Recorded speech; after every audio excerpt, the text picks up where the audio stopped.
নমস্কাৰ টিকেৰা শিক্ষা বিকাশ কেন্দ্ৰলৈ সকলোকে স্বাগতম জনাইছো। আজি আমি উচ্চতৰ মাধ্যমিক দ্বিতীয় বৰ্ষৰ শিক্ষা বিষয়ৰ প্ৰথম চেপ্টাৰৰ অৰ্থাৎ development of secondary education in India and Assam স্বাধীনোত্তৰ কালৰ ভাৰতবৰ্ষ আৰু অসমৰ মাধ্যমিক শিক্ষাৰ এটা বিষয় আমি আলোচনা কৰিম। এই বিষয়টো হৈছে মাধ্যমিক শিক্ষাৰ লক্ষ্যসমূহ। স্বাধীনতাৰ পিছত আমাৰ মাধ্যমিক শিক্ষাৰ কেনেকৈ বিকাশ সাধন হৈছিল, এই বিকাশ সাধনৰ ওপৰত আলোচনা ইয়াত কৰা হৈছে। আৰু এই মাধ্যমিক শিক্ষা বিকাশৰ কাৰণে 1952-53 চনত যেটো কমিটি বনাই দিয়া হৈছে বা মাধ্যমিক শিক্ষা আয়োগ বনাই দিয়া হৈছিল, এই মাধ্যমিক শিক্ষা আয়োগৰ বহুকেইটা লক্ষ্য আৰু উদ্দেশ্য আছে। কিন্তু এই লক্ষ্য আৰু উদ্দেশ্য সম্পৰ্কে আজি আমি আলোচনা কৰিম।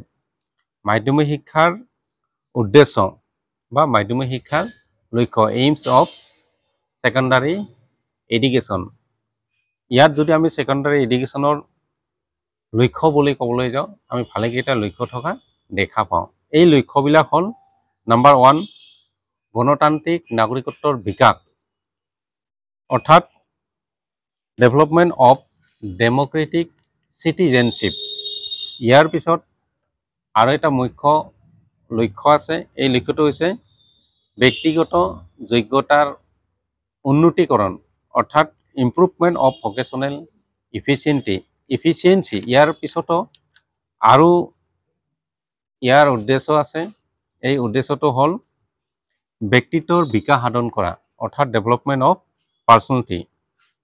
আৰু এটা উদ্দেশ্য আছে, এইটো হ'ল নেতৃত্বৰ শিক্ষা প্ৰদান কৰা, এডুকেশ্যন ফৰ লিডাৰশ্বিপ। এইকেইটা উদ্দেশ্যক লৈ মাধ্যমিক শিক্ষা আয়োগে বহুখিনি আলোচনা আগবঢ়াইছে। এই আলোচনাসমূহে আজি আমি ইয়াত দাঙি ধৰাৰ কাৰণে চেষ্টা কৰিম। প্ৰথমতে আমি পাইছোঁ যে গণতান্ত্ৰিক নাগৰিকত্বৰ বিকাশ।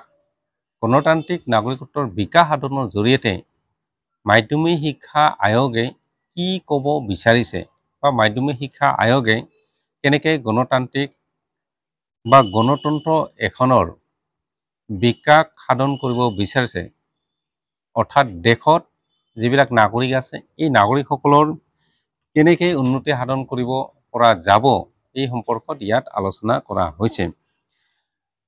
আমি যদি চাবলৈ যাওঁ, এই যে মাধ্যমিক শিক্ষা আছে, এই মাধ্যমিক শিক্ষাটোৱে কি হয়, বহুতো শিক্ষাৰ্থীৰ কাৰণে শেষ শিক্ষা হৈ যায়।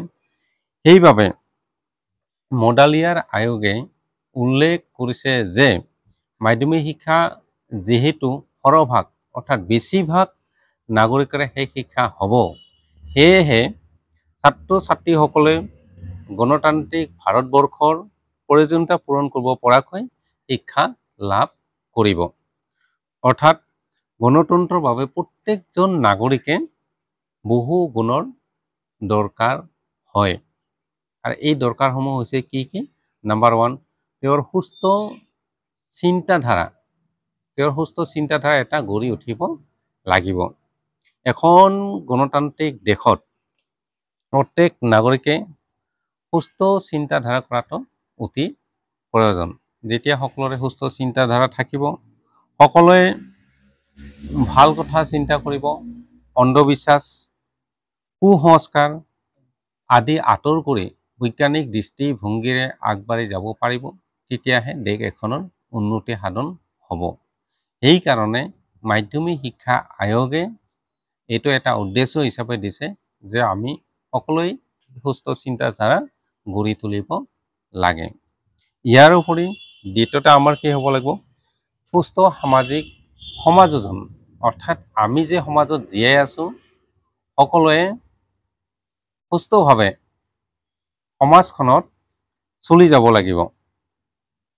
প্ৰত্যেকজন নাগৰিকে সমাজখনত একেলগে চলি যোৱা, একেলগে মিলি যোৱা, এই কথাবিলাক ভালদৰে উপলব্ধি কৰিব লাগিব। যেনেকৈ আমি বিদ্যালয় এখনৰ কথা ক'লে, বিদ্যালয় এখনত বিভিন্ন ধৰণৰ ছাত্ৰ ছাত্ৰী আহি অংশগ্ৰহণ কৰে। বিভিন্ন ভাষা ভাষী বিভিন্ন জাতি উপজাতিৰ ছাত্ৰ ছাত্ৰীয়ে একেলগে আহি আমি একেলগে শিক্ষা লাভ কৰোঁ।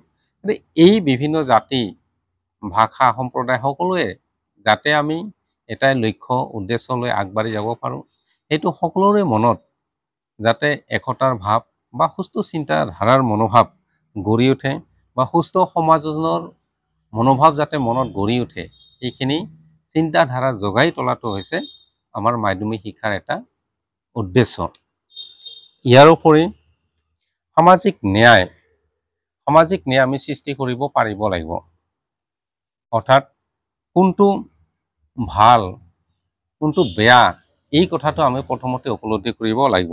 গণতন্ত্ৰই প্ৰত্যেকজন নাগৰিককে সম অধিকাৰ প্ৰদান কৰিছে। যেতিয়া মাধ্যমিক শিক্ষাই কোনো ধৰণৰ ব্যক্তি বৈষম্যক গুৰুত্ব নিদি সামাজিক ন্যায়ৰ প্ৰতি মনোভাৱ ছাত্ৰ ছাত্ৰীৰ মনত গঢ়ি তোলাত গুৰুত্ব দিব লাগিব। ধৰ্ম নিৰপেক্ষতা আৰু দেশীয় বহুল দৃষ্টিভংগীৰ ক্ষেত্ৰত যাতে কোনো ধৰণৰ বাধাৰ সৃষ্টি নহয় তাৰ প্ৰতি শিক্ষা ব্যৱস্থাই সজাগ হৈ থাকিব। এইটো এটা আমাৰ হৈছে কি গণতান্ত্ৰিক নাগৰিকত্বৰ বিকাশ। এই উদ্দেশ্যত এইখিনি কথা ইয়াত উল্লেখ কৰা হৈছে। ইয়াৰ ওপৰতে আমাৰ কি থাকিব লাগিব বাকপটুতা আৰু লিখনিৰ স্পষ্টতা, এইটো খুব দৰকাৰ। অৰ্থাৎ মাধ্যমিক শিক্ষাই স্বকীয় চিন্তন ক্ষমতা, নতুন ধ্যান ধাৰণাৰ জাগৰণ, নৱ আদৰ্শৰ গুণ আদিৰ বিকাশ কৰাৰ উপৰিও ছাত্ৰ ছাত্ৰীৰ প্ৰকাশভংগী, কথন কৌশল, লিখন ভংগী আদি দিশত উপযুক্ত প্ৰশিক্ষণ দিব লাগিব। আমি ছাত্ৰ এজন হৈ কেনেকৈ মানুহৰ লগত কথা পাতিব লাগিব, আমি কেনেকৈ মানুহক ব্যৱহাৰ কৰিব লাগিব, কেনেকুৱা কথাৰে আমি মানুহক ভালদৰে বা সৎ ব্যৱহাৰ কৰিব পাৰিম, এই গোটেইবিলাক কথা আমি মাধ্যমিক শিক্ষাৰ জৰিয়তে শিক্ষা প্ৰদান কৰিব লাগিব। তেতিয়াহে দেশ এখন আমাৰ কি হৈ যাব সুস্থ হৈ যাব বা দেশৰ যেতিয়া সকলো নাগৰিকে ভালকৈ মানুহক আচৰণ কৰিব পাৰে, ভালকৈ মানুহক কথা ক'ব জনা হয়, তেতিয়া আমি আমাৰ দেশখন উন্নতি হৈছে বুলি আমি ক'ব পাৰিম। গতিকে তাৰ কাৰণে আমাৰ প্ৰত্যেকজন নাগৰিকৰে যাতে বিকাশ সাধন কৰিব পৰা যায়, অৰ্থাৎ এই গুণসমূহ যাতে বিকশাই তুলিব পৰা যায়, এইটো হৈছে ইয়াৰ এটা উদ্দেশ্য। ইয়াৰ উপৰি আমি সহনশীলতা হ'ব লাগিব। সহনশীলতা মানে কি? মাধ্যমিক শিক্ষা ব্যৱস্থা আমাৰ কষ্ট, সহিষ্ণুতা, কৰ্তব্যপৰায়ণ, নিয়মানুবৰ্তিতা আদি গুণৰ বিকাশ ঘটাব লাগিব। তাৰোপৰি কি কৰিব লাগিব? প্ৰকৃত দেশপ্ৰেম। আমি ছাত্ৰ ছাত্ৰীসকলৰ মনত প্ৰকৃত দেশ প্ৰেমৰ ভাৱ জগাই তুলিব লাগিব। মাধ্যমিক শিক্ষাৰো এইটো এটা উদ্দেশ্য যে মাধ্যমিক শিক্ষাৰ জৰিয়তে আমি যাতে প্ৰকৃত দেশ প্ৰেমৰ মনোভাৱ জগাই তুলিব পাৰোঁ, সেইটো হৈছে ইয়াৰ এটা উদ্দেশ্য। ইয়াৰ উপৰি এখন দেশৰ নাগৰিক হিচাপে আমি চলিবলৈ হ'লে কেইটামান গুণ আমাৰ মাজত থকাটো অতি প্ৰয়োজন। এই গুণসমূহ কি? এই গুণসমূহ যদি আমি চাবলৈ যাওঁ, সংক্ষেপতে আমি এই গুণসমূহ ক'বলৈ হ'লে দেখা পাওঁ যে নিজৰ দেশৰ সাংস্কৃতিক আৰু সামাজিক ঐতিহ্যৰ উচ্চ মনোভাৱ পোষণ কৰাটো হৈছে আমাৰ এটা গুণ। এই গুণসমূহ থাকিব লাগিব। দ্বিতীয়তে বিষম জাতীয়তাবাদ স্বৰূপ ভিন ভিন বদ গুণবিলাক চিনাক্ত কৰি এইবিলাকৰ শুধৰণিৰ ব্যৱস্থা গ্ৰহণ কৰা। আৰু এটা গুণ হ'ব, এইটো হৈছে ৰাষ্ট্ৰীয় ঐক্য আৰু ৰাষ্ট্ৰীয় সংহতিৰ প্ৰয়োজনীয়তাত ব্যক্তিগত স্বাৰ্থক আওকাণ কৰি দেশৰ হিতৰ ইন্ধন যোগোৱা ইত্যাদি। এইসমূহ গুণ আমাৰ মাজত কি কৰিব লাগিব? থাকিব লাগিব। ইয়াৰ উপৰি আৰু এটা মুখ্য উদ্দেশ্য আছে। সেই উদ্দেশ্যটো হৈছে ব্যক্তিগত যোগ্যতাৰ উন্নতকৰণ, অৰ্থাৎ ইম্প্ৰুভমেণ্ট অফ ভকেশ্যনেল ইফিচিয়েঞ্চি। এইটো হৈছে আমাৰ মাধ্যমিক শিক্ষা আয়োগৰ আন এটা উদ্দেশ্য। আমাৰ মাধ্যমিক শিক্ষাৰ জৰিয়তে ছাত্ৰ ছাত্ৰীসকলৰ যাতে ব্যক্তিগত যিখিনি যোগ্যতা আছে এই যোগ্যতাখিনিক যাতে উন্নতি সাধন কৰিব পৰা যায়, এই উন্নতি সাধন কৰিব পৰাটো হৈছে ইয়াৰ এটা প্ৰধান উদ্দেশ্য। প্ৰত্যেকৰে নিজা নিজা ব্যক্তিত্ব থাকে বা প্ৰত্যেকৰে আমাৰ যোগ্যতা থাকে।